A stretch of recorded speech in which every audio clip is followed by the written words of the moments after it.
Oh, new board. Chuck. Love this. Chuck. What? Chuck, we're live. We're on. Live what? We're on. We're rolling. On where? Right now. You mean the show? Midweek fix. We're not doing the show this week. We're on. You're doing it right now. No, we not. For real? God, I was just getting started with my game. Hey, how you doing? Welcome to Cross Politic. I'm the Chocolate Knox, and I'm by myself. No Gabe or Toby. You know why? Because we're on a break, Neil. We're supposed to be vacationing, Neil. I'm supposed to be having a baby.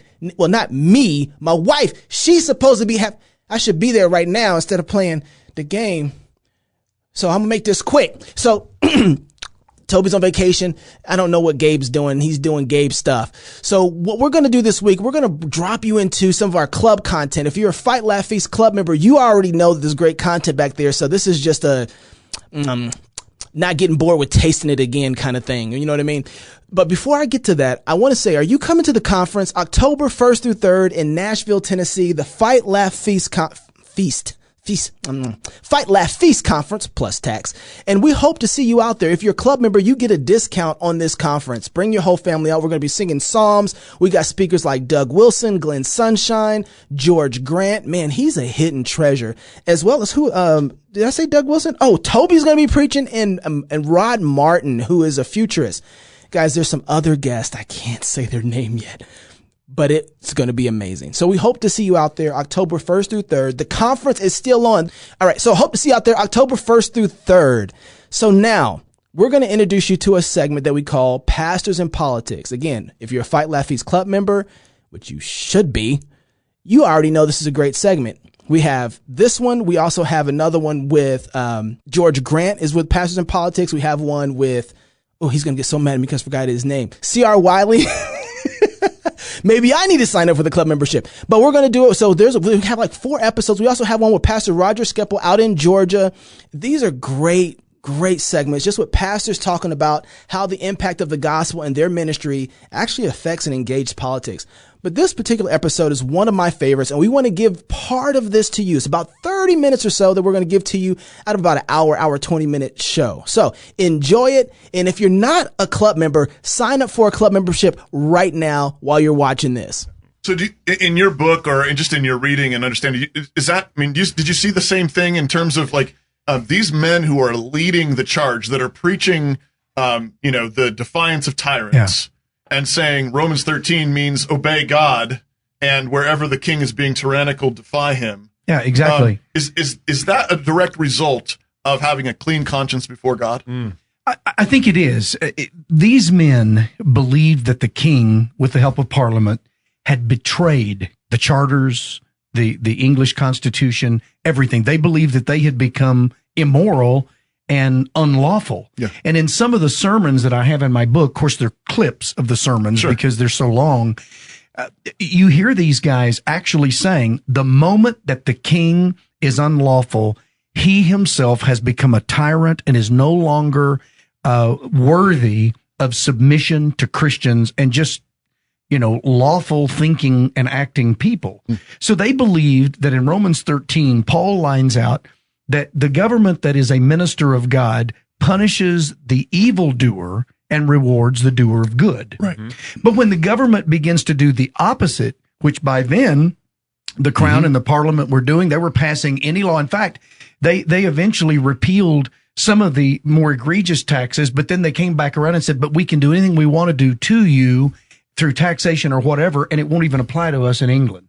And these guys said, my gosh, this is intolerable, these intolerable acts. And so finally they said, look, you guys are immoral.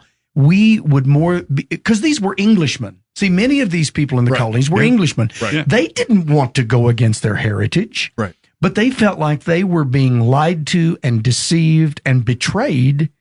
And they believed that they had no other alternative. And they believed under God, they had a responsibility to put down tyrants and put people in their places who would honor God's word and the principle of truth and justice. So that's what they were doing. When you resist, this is a key point. When you resist a tyrant, especially in the English context and the American context, when you resist a tyrant, you're submitting to God. But when That's you exactly right. But when you resist a tyrant, you are also submitting to the Constitution. The Right. the Americans Exactly. were submitting to the British Constitution. So Yes. so They were being lawful. They were the conservatives, and the thing Yep. they wanted to conserve was the English Constitution. And Edmund Burke, who was opposed to the French Revolution from day one, he saw what was coming. He saw how radical it was. Right. Yeah. Edmund Burke was opposed to the French Revolution from day one, but he supported the Americans. He said the American Revolution was a lawful revolution because if I got a tax bill, I'm a resident of Idaho. If I got a tax bill from the legislature of North Carolina, I'd round file it. Yeah. Throw it away, burn it up, I'd throw whatever. it away. Yeah. Sure. And if they pressed the point on me, and somebody said, "Hey, you need to pay that bill from North Carolina," I'd say, "No, Romans 13." They're Exactly. Interesting. Yeah, Well, if I could add, the very first seal for the new country, the new United States, proposed by Benjamin Franklin, Thomas Jefferson, and a few others, said around the circle, rebellion to tyrants is obedience to God. Now, it was Bunch not of deists. approved. It was, it was not approved by the Congress then, but that's what these framers actually believed, that if you rebelled against a tyrant, you were actually keeping the law. You were living under the rule of law that the tyrant was not. Okay, Right. so let me ask this question. That's fascinating. First of all, you kind of blow my mind. But one of the things that Ben Shapiro, Transvestite. I in know, New York. I was right? three questions running through my head. Three questions Still running stuck back through. over there. Not New too York's long been ago, this way a long time. they're still living in the past, right? But John MacArthur went on Ben Shapiro and talked about this. It kind of blew up a while ago, not too long ago. Yeah. And he said the revolution was unbiblical. Yeah. And I think he's wrong. But the thing about it is, one of the questions that he brought up is how can they be consistent with Scripture when even in the Scripture you see Paul telling people to submit to an unlawful government and people who are wicked. So then how are those Like Romans, for like example, Romans, the Roman Empire. So how No, are they- wait. It's really important. Paul wrote Romans 13 in the first part of Nero's reign. There you go. And he wasn't a tyrant He yet. wasn't a tyrant then. Oh. He was. That's a few years later. A few years later, what Nero, Seneca was the advisor. That was to his Nero, advisor, and he was still there. and Seneca had his foot on the brake, and That's right. Nero was behaving himself. Wow. And it was 5 golden years. And he's favorable to Christians at that point. Well, he was not hostile. He was not That's it. persecuted. He was neutral. He was. They yeah. weren't being persecuted. So or anything that like that. it didn't happen. So Paul saw trouble coming. Yes. Right. He was aware that trouble was coming, but at the moment, Rome was not tyrannical. Rome was not persecuting Christians. Okay. And so you can't just plug Romans 13 into any No, time period irrelevant of the Well, circumstances. okay. Think about the Hebrew midwives. Right. They right. blatantly disobey That's Old Pharaoh's Testament. command. That's Old I understand. But there are overarching principles, that do. Oh, Dan, come on, It's still in the Bible. your Baptist theology got to be better than that. Daniel praying when he knows he's going against the law. The apostles, New Testament, told, shut up. We're going to obey God rather than men. Right. There comes a place. So when you take Romans 13 and you do just what Doug was saying, you take it out of context, you plug it into different periods of history, and you don't know the history, all of a sudden you can make gobbledygook out of it. And that's what is happening today in the pulpits and in most churches. They believe if they ever went against the government, let's say the U.S. Supreme Court that says it is completely right under God and law to murder preborn children. Yeah. If they went against that, then they're somehow disobeying God. And see, this is where I part company with John MacArthur. As much respect as I have for the man, and I Absolutely. quote him constantly in sermons. Yeah. He's wrong about But this. Here I am, Dan Fisher, saying think John about MacArthur it is this way. In Corinthians, Paul says when King Aretas, this is the man who wrote Romans 13. Yeah. When King Aretas had a warrant out for my arrest, they lowered me in a basket from the city wall. That's exactly right. So what he said is, let me tell you about the time I ran the roadblock. Yeah. That's exactly right. Yeah. Okay. right. Peter disappears from the book of Acts, a wanted man. That's exactly right. The Lord springs him from jail. He goes He's in to the John jailhouse. Mark's house. He checks in and he says, see you later. The established authorities want to find me, and I am interested in seeing that they do not do so. But think about that. See? Yeah. So you have to put Romans 13 in that kind of a context, because there are other passages where Paul also teaches that we should submit. Wives, submit to your husbands. Does that mean if the husband says, here's the 45, go rob the liquor store, she's supposed to do that? Or children, submit to your parents. Go out on the street and sell drugs to help the family pay for the house payment. Yeah. Well, of course not. But that's what unlimited submission would mean. If they're an authority, you have to obey them no matter what. That's ridiculous. All through those texts, it's always in the Lord. In the Lord. In the Lord, which means that there's a higher authority that's constantly checking that submission. And so they were submitting to the real authority. Such that, this is important, such that Christians ought to live lawful, orderly lives, such that when push comes to shove and we finally say, no, we can't go there, we can't do that, everybody wheels on us and says, you guys, you're not scofflaws. You've never been scofflaws. And you're drawing the line here? Yeah. Exactly so. Because God requires it at this point. Exactly. When man's law forces us to disobey God's higher law, we must always opt for God's law. Always. Yeah. So then, with our forefathers not willing to live under a certain type of tyranny, how would they then now look at us? And what would be their response to us? Squinty eyes. We made you? I think they would be locking and loading a long time ago. Yeah. I'm not calling for that. Don't misunderstand. But I think there would have been another revolution a long time ago. I mean, can you imagine what any of those men? Wasn't there kind of was at the war between the states? Well, there was. The war of northern aggression. Can you imagine any of those framers, no matter how you want to argue their relationship to God and Christ, whether they were born again or not? Some of them were, some of them weren't. But can you imagine their response to a U.S. Supreme Court that, by the way, was never designed to make the kind of judgments it does to begin with? It's completely outside its legislating. But can you imagine their response? You can murder preborn children anytime you want, even when they're born accidentally. Well, we'll just make them feel comfortable on this counter until they die, or we decide what to do. Can you imagine what those men would have said? Well, I think a lot of people would say, well, they didn't do much during the issue of slavery. Well, but see, that's not true either, because here's the thing. It was against the law in the colonies to free your slaves.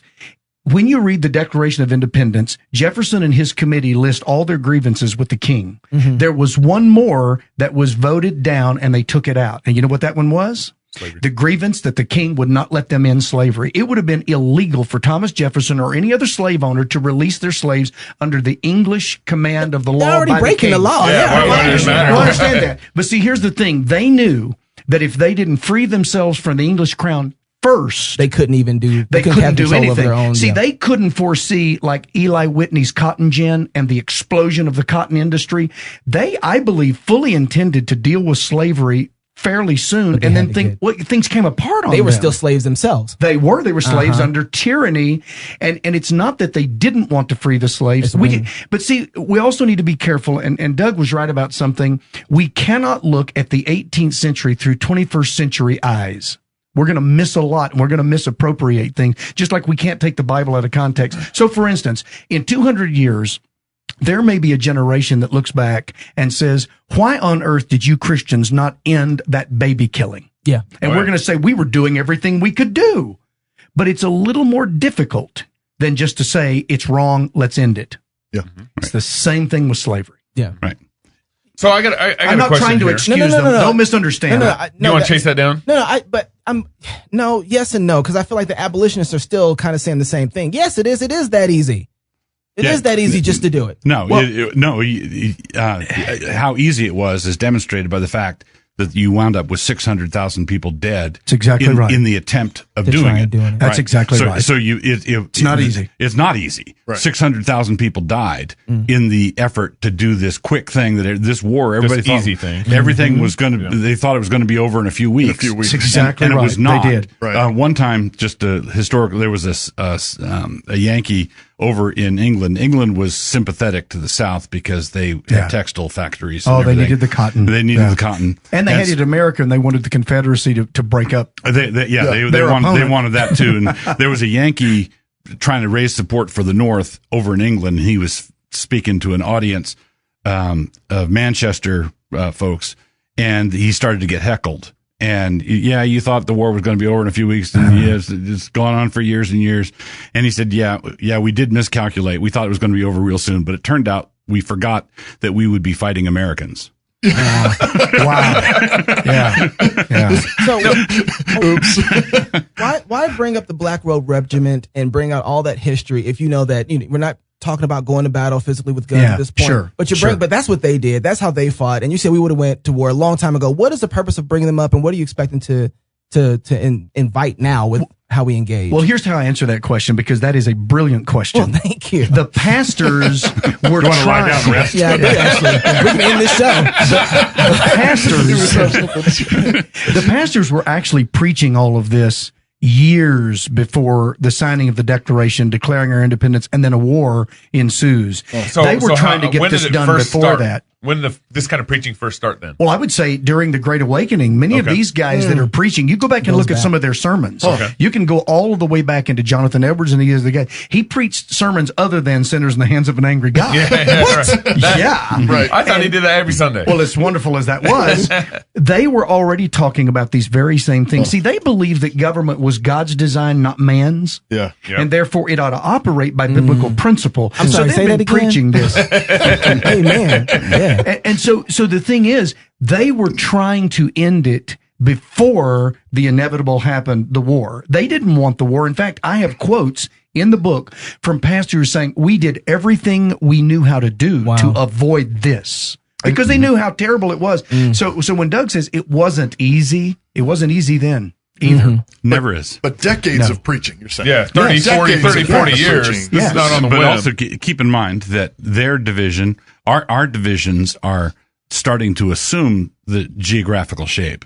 Yeah. Red state, blue state, Exactly. the coast, Coastals. That it's starting to assume that, but 40 years ago that wasn't the case. You had Republicans and Democrats everywhere. And Great in observation. in the Civil War, it was North and South. Right. All right. In the War for Independence, it was this side of the Atlantic, the other side of the Atlantic. You have definition. We've had to sort everybody out first. Yeah. And part of the sorting out has been relocating. If you look at U-Haul prices in California and U-Haul prices To in Texas, Texas, Oh, exactly. you know, people are sorting themselves out. Lots of people are moving to the Pacific Northwest because I've got to get my family out of California. I've got to get out of here. Right. Yeah. And this big shuffle it's a realignment. That's exactly right. And anybody who thinks that all the issues that we're struggling with can't wind up in a shooting war needs to read a history Well, they book. don't know their history. Yeah. Look, there is a strong, and you guys probably know this, but I know the leader of one of the largest groups. There is a strong secessionist movement in California, but it's from the left side. They're afraid that Trump is going to make us all conservative. They're wanting to secede. Now, I say all the power to them. Amen. And so I know the guy. Where'd my headache go? Where can we Because write here's checks? the thing. What is the liberal media going to do when it's their side that talks secession? Right. See, they're always blasting conservatives in the South and you guys seceded and all that kind of stuff. Well, now there are numerous groups. It's just not just in California. So you're exactly right, Doug. People are beginning to fracture, because what we have here, and I believe this with all of my heart, in America, now I don't know that it's 50-50, but we have two cultures that are irreconcilably divided. Right. We might as well admit that and avoid a shooting war, and let's learn how to live together and allow them to be left. Oh, they won't let us. I They won't even understand. let us. Well, I understand, but see, therein is the rub. Yeah.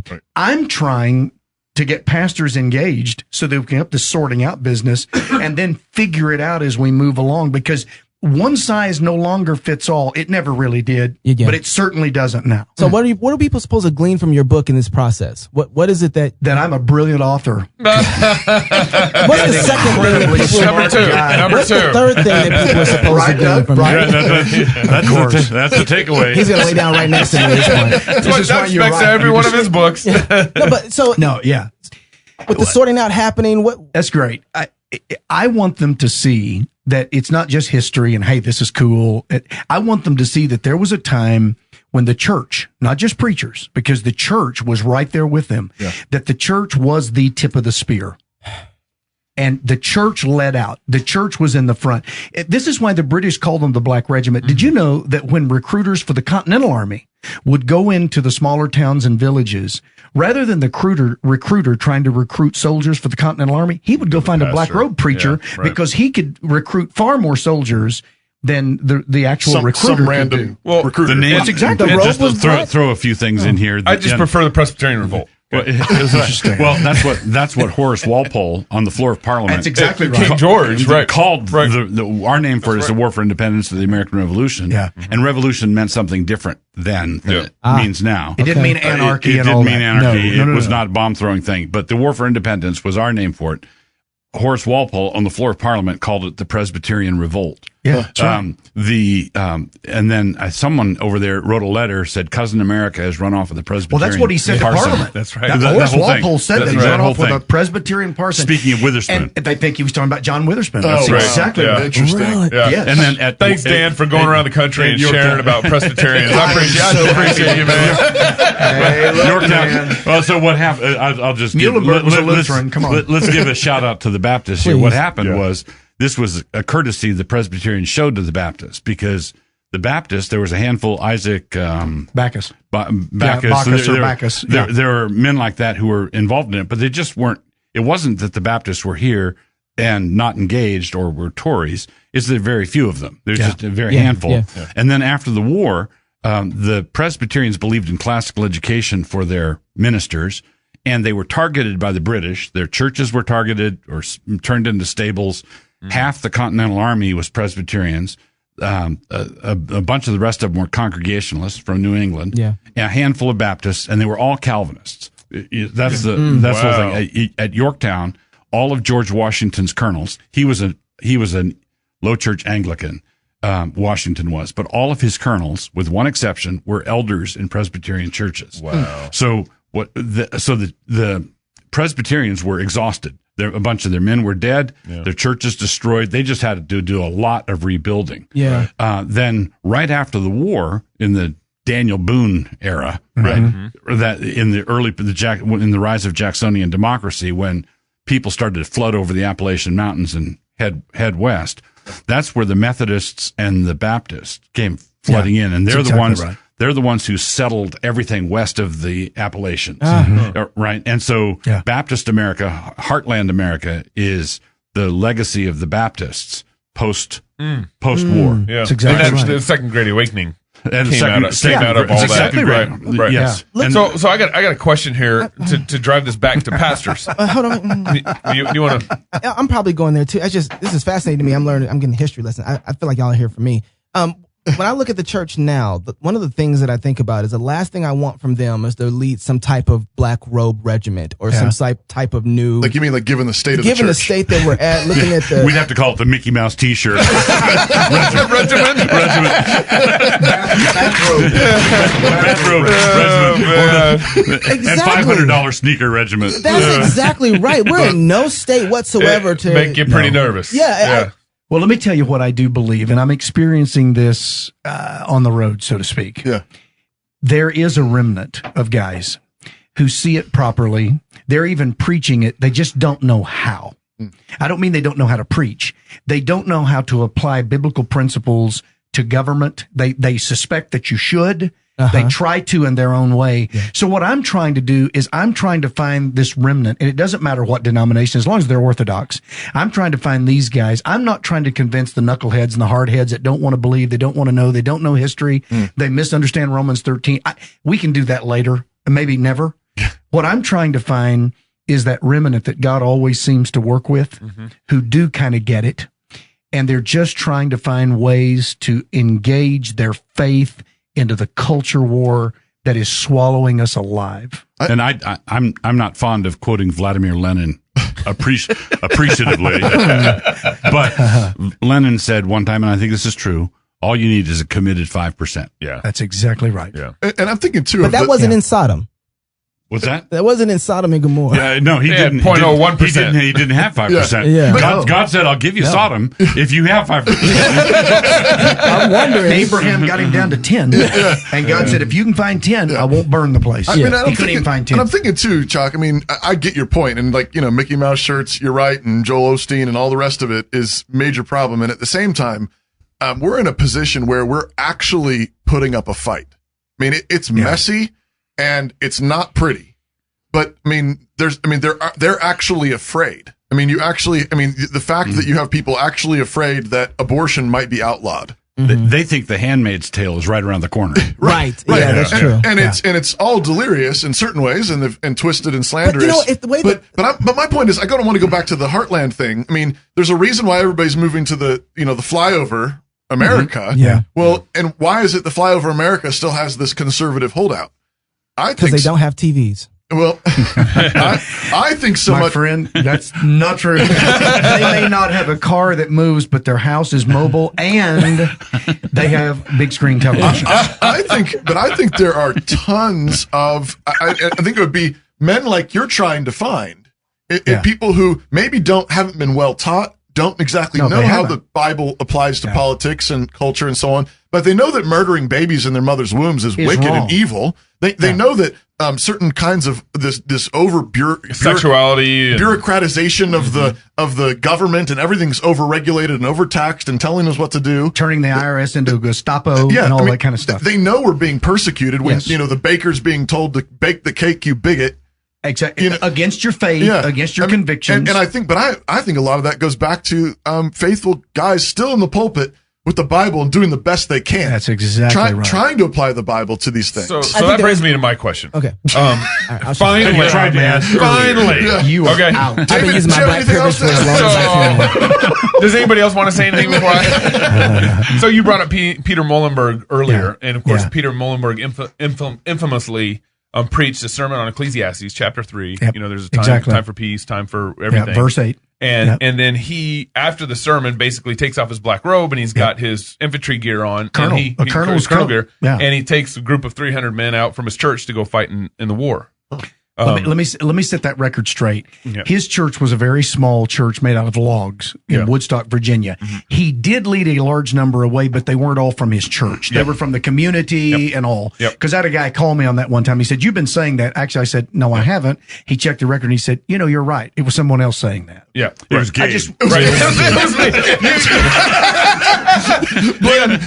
just summarizing. I was shorthanding. I wasn't trying to I was shorthanding the situation. But someone may say, "Hey, he's making Muhlenberg bigger than life." And so my question actually is for you, Doug. I hear that story, and I grew up in the South where 4th of July is a place of idolatry. Right. In the South, you got flags up in the churches, everyone's singing "America the Beautiful" in church, all that stuff. And so it makes me a little nervous for a pastor to kind of make that connection with his congregation, and then that week he goes out with leading a bunch of troops into battle. Right. So my question is, would you do that, or how would you go about teaching your people engaging in politics or even engaging in battle? Yeah. Same thing happened in the war between the states. An Anglican clergyman named Leonidas Polk did the same thing. Preached a sermon, took his robes off, and was a general and went off. There was an early, I think this is North Carolina, and I would apply the same thing to the military. I think the clergymen have a high office that they must not step down from. Mm-hmm. Unless they're disqualified or otherwise. I think they have a high office. I don't think they should go into politics proper. And in North Carolina, they had a law for a time where in order to hold office, you had to be a Trinitarian Christian. Mm-hmm. Sure. You had to be you had to be a Trinitarian Christian to hold office at all, and you could not be an ordained minister. Interesting. So they had a sharp view of separation of church and state, but that's a very different thing than the separation of God and state, or the separation of morality and state, or the separation. Because they had both those at the same time. You had to be a Trinitarian Christian. And let me also add, these men that we call the Black Robe Regiment were not trying to establish a theocracy. They knew the damage that could do. They'd seen it in England. So they knew that. They were not trying to put the church literally in control of the government. You mean the church running the state. That's exactly right. That's what you mean. That's exactly right. Right. The other thing to keep in mind, and this is everything's crucial. This is so crucial. Wow. So when the Constitution was adopted and they prohibited an established church, they were prohibiting a Church of the United States. The way you had a church, federal government church, like the Church of England, like the Church of England or Church of Denmark. Well, the standard operating procedure in Europe had been. They said we don't want to do this. Right. Not because they were establishing a secular republic, but because they were establishing a republic. And the republic at the time the Constitution was adopted, 9 of the 13 colonies had established state churches at the state level. Right. Congregational Church in Connecticut.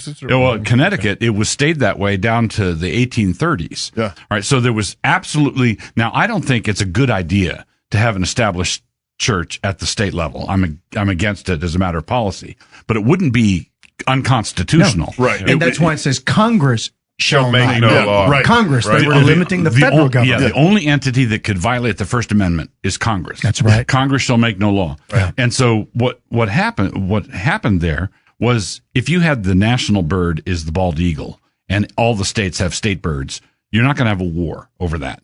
If you have a national flower and a state flower, there's not going to be a war. If you have the Church of the United States and it's Episcopal, and you have the Church of Maryland and it's Presbyterian, or war is going to eventually happen. Or Rhode Island is Baptist. Correct. At some time you're just asking for it. You baptize your babies. Thank you, Constantine.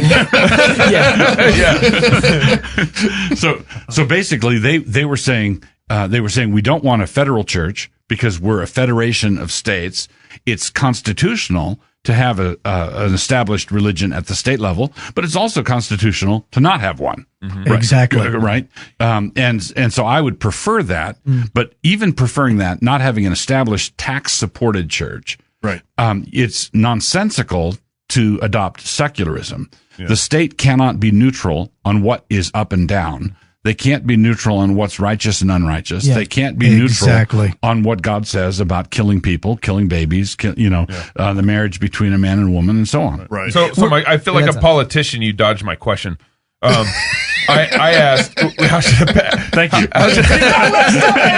He does it all the time. How should a pastor instruct his congregation when we got babies are being killed in our state, 1,400 babies a year. We have gay marriage. We have all these cultural things that we're overtaxed. We're being oppressed by our government in a lot of ways. How should a pastor right now in our time be instructing his church how to engage in politics? Well, your question was about taking off the robe and having a uniform, and I'm against that. I don't think. So I think don't go back to my original question. I did think I answered that one. The one that was in my head, you didn't answer. Or in my heart. So this is critical. So the thing that when the Apostle Paul got to Rome, how much immorality was going on in Rome at that time? Yeah, gourds. Piles. So you Ephesus have was the whole thing is, and Corinth was worse, and so you have the gladiatorial games, and there's not one reference to the gladiatorial games in the book of Romans. He's not circulating petitions. He's playing the long game. Yeah. Now the thing, the reason I think that we're not playing as long a game as the Apostle Paul is that he had to plant churches for 300 years before the Roman Empire collapsed. We have millions of Christians on the ground already. We have tens of thousands of churches on the ground already. Yeah. And what we need is a revival in the established Christian churches. Yeah. Once we have the revival, once there's a great reformation and revival in the churches we already have, then we can talk about going out. Jesus says you don't go out to war until you count your troops. You don't build a tower until you ask how much money you've got. Yeah. So we need to shore up our resources, write books like yours, circulate them. But also remember, I don't mean to interrupt, but remember that we also have this history. Mm-hmm. We do have the Christians, but if you go back to the very beginning, we were clearly, undeniably founded on Judeo-Christian principle, biblical principle, even though not all of them were Bible-toting, born-again believers. I'm not going to make that argument. So we also have the history. We have the heritage. And these states, there were 13 obviously in the beginning, were almost different cultures in a way. If you didn't like the culture of Pennsylvania, you had 12 others to choose from, and that's the way they saw it. Yeah. So they were sovereign. In fact, even up till the war between the states, people would call their state their country. Robert E. Lee said that he could not draw his sword against his own country. He was referring to Virginia. Love him or hate him, that concept was still there. They saw their country, i.e. state, as a part of a union or a compact of sovereign countries or states. Right. And the federal government had certain jurisdiction, they thought, clearly delineated. When you read Federalist 45, Madison makes it very, very clear how they saw the authority of the federal government as opposed to the sovereign states. And he basically says the federal government is over everything that deals with foreign, whether it's tariffs, treaties, war, all that kind of stuff. But the states are in authority over everything that touches people's everyday normal lives and everything that's involved there. Breathe. Okay. No, we're finishing. Let's keep that up. I'm on my way. I love you. All right. If you're single, get married. If you're married, have kids. If you have kids, go baptize them. I'm about to go have another one. I'll see you guys next week. Pray for a brother. Tell me you will, we already won. Get in the sin and get demons to run. I don't believe it cause we got the sun. Too many people, we gotta get some. That's why we fight, laugh, feast. Yeah, we fight, laugh, feast. That's why we fight, laugh, feast. Yeah, we fight, laugh,